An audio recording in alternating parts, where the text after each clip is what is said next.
Nothing says being pro-America and patriotic like attacking Americans for just using their freedom of speech, using the platform they have. But that's what's happening right now as the Winter Olympics go on. Olympians who say anything touching on or bordering on politics that Donald Trump doesn't love is immediately leading to them getting attacked from right-wing media. And the latest example of this is Amber Glenn. Glenn is Team USA's first openly queer female figure skater. And so she's talked a little bit about that, about her perspective, about her life experience. She said, it's been a hard time for the community overall in this administration. It isn't the first time that we've had to come together as a community and try and fight for our human rights. I hope I can use my platform and my voice throughout these games to try and encourage people to stay strong in these hard times. And she added this, anticipating criticism that she would get, which she did, by the way, saying, I know that a lot of people will say you're just an athlete, stick to your job, shut up about politics.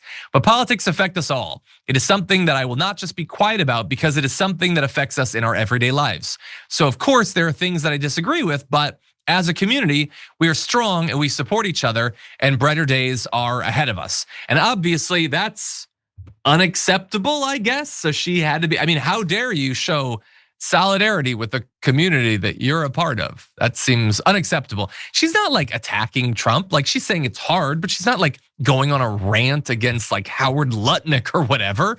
And by the way, they're perfectly happy to have Herschel Walker talking about politics.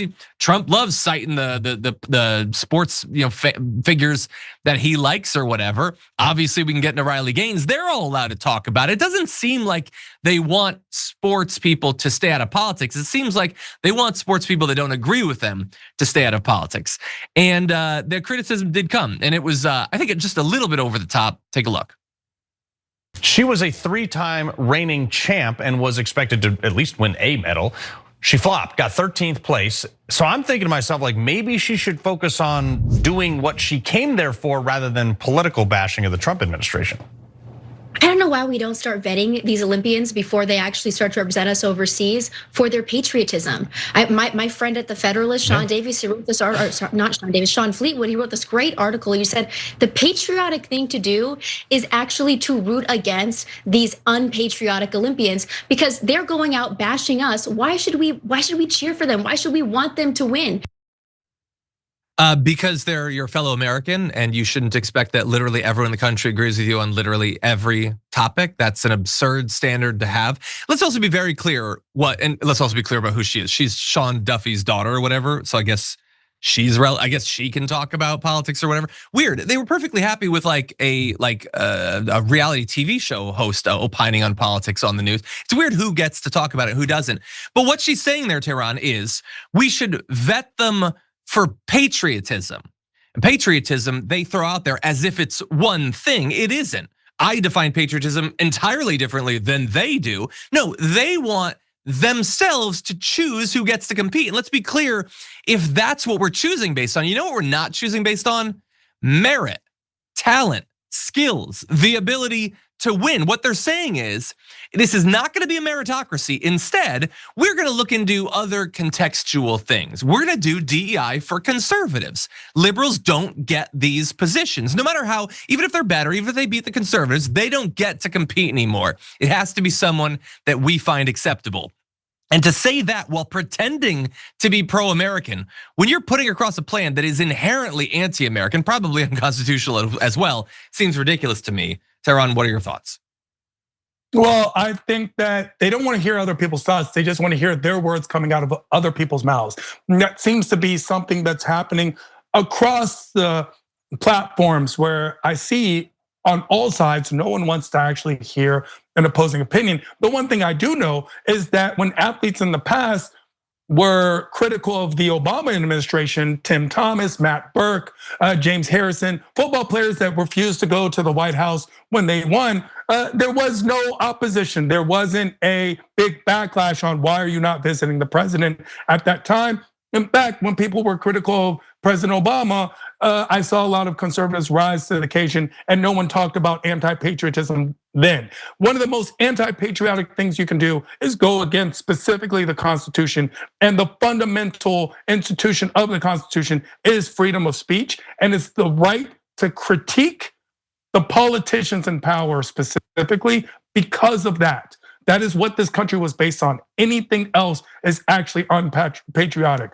So that is the factor, but I'm not surprised by the fact that this administration is against anyone that speaks up against them. I am surprised that Amber Glenn was the first openly gay figure skater. I mean, this seems like that's actually found. Like, I would think that the one place that there would be openly gay athletes would be in figure skating. How is that even possible? We should talk about that more. Yeah, I wouldn't be like super shocked or whatever. I also wouldn't particularly care, but to them it really does matter because they never, like, identity politics is never far from their mind. And that's why you can see them delighting in the fact that she didn't end up winning on Twitter. They're saying things like, ha ha ha, the anti-American queer in quotation marks. Why are you in quotation marks? She's queer. That's what she literally is. Was seen crying after finishing 13th. This is called karma. Next time, don't trash America on the world stage and lie by claiming Trump's attacking LGBTQ people. First of all, stop pretending that your movement isn't anti-LGBTQ. You are literally fashturbating about the fact that she lost. You love that a gay person didn't do well. The movement is actually anti-gay. Let's be very clear about that. Also, why are you so happy that an American lost in the Olympics? That is a strange thing to be cheering for. And he's not the only person. Clown World says, Team USA skater Amber Glenn trashes America abroad, says Trump is attacking LGBTQ, then lands in 13th. Maybe focus on skating, not politics. First of all, I'm gonna put forward a crazy theory that the two have nothing to do with each other, that the criticism did not have any freaking effect on how she did. And it's super weird for you to pretend that that's how you think the universe works. It's not. Also, if you were against, and this is something Jon Stewart really focused on a couple weeks ago, trashing America, Amber Glenn ain't got nothing on the Olympic gold medal champion of trashing America, which is Donald Trump. Nobody has had more negative things to say about America than Donald Trump. And again, weirdly, hypocritically, they don't have a problem with that. It's not criticism of America that they have a problem with. It's criticism by liberals. It's maybe saying we could do better. That is unacceptable. Saying that we're an asshole country or whatever, we're done, we're gonna die, whatever, our economy sucks. You can say all that as long as you're a conservative saying it. I find that to be deeply ironic. You know what TYT has always been about? Taking on the corrupt, greedy establishment. For us, it's the corporate media. We've been fighting that fight for over 20 years. For the cell phone industry, it's the same story. A handful of massive corporations ripping you off. That's why we're partnering with Noble Mobile. They're the only wireless company with the same mission as ours, to fight back. Their Noble plan offers unlimited data for just $50 a month. But here's the best part. For any data that you don't use, you get cash back. Real money you can spend however you want. Stop letting your unused data pad the pockets of billionaires. With Noble, you take control over your data. And by switching to Noble, you're directly supporting TYT in our mission of bringing you honest, independent news. So give Noble a try and make the switch today. Scan the QR code on the screen now or visit go.tyt.com/plan. That's go.tyt.com/plan. And by the way, if sports people who can't win don't have any right to talk about politics, why the hell is your favorite person in all of sports Riley Gaines? Amber Glenn has won before. Riley Gaines never won anything of note. Literally the only reason you know who she is because she lost. And it wasn't even close. But for some reason, when it's her, she doesn't need to shut up about politics because she lost. In fact, that's literally the only thing she ever has to do with her life is just rant about the fact that she was beaten by a trans person. I will give the final thoughts on the story and on this show to you, Tehran. What do you think? Well, I was very confused about those quotation marks being on the word queer and not the allegations of being anti-American.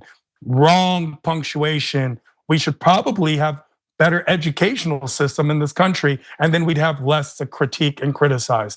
We are going forward right now where this is the slippery slope, which you see. The concept of conservative America is the only America is very, very dangerous. Please, everyone, not just liberals, everyone, please be advised. Yeah. I just want to mention one other thing because I haven't gotten to talk about it recently. You remember in a previous Olympics, Simone Biles was terrified that she might literally kill herself. And so she pulled out, and all the right love, they just want to attack and attack and attack. How dare she not represent us? And then she came back and she did. and she did amazingly, and she won and she won and she won. Did they give her any credit for that? Did she earn the right to speak out about politics because she was better than anyone had ever been or whatever? No, again, there's no principles in any of this. There's no actual values. It's just, if it's left, it's critical of Trump, it's bad. It doesn't matter how successful you are. No amount of success is gonna earn you the right to talk about politics. And on the right, no amount of failure, literally only being known for failure, is gonna stop you from making an entire lucrative career out of it.